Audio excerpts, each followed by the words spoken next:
દિલ્હીથી આવેલા ઠગ લોકોનો એક એજન્ડા અહીં ગાડી બન્યો છે ગુજરાત જોડો યાત્રા કરવા માટે।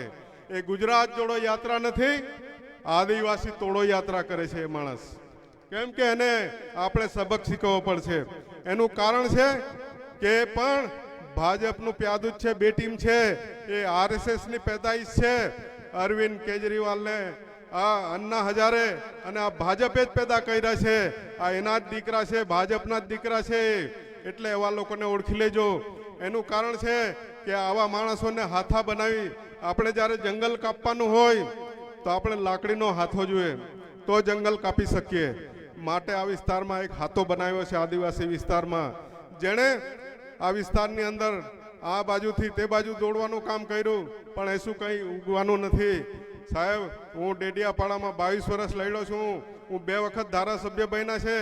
એ આજે જ્યાંથી ધારાસભ્ય છે ને, એમની એક પણ સીટ ત્યાં ગાડી તાલુકા જિલ્લામાં પણ નહીં આવવા દઈએ ને આવનારી વિધાનસભા પણ અમે એમને ત્યાં હરાવી દઈશું।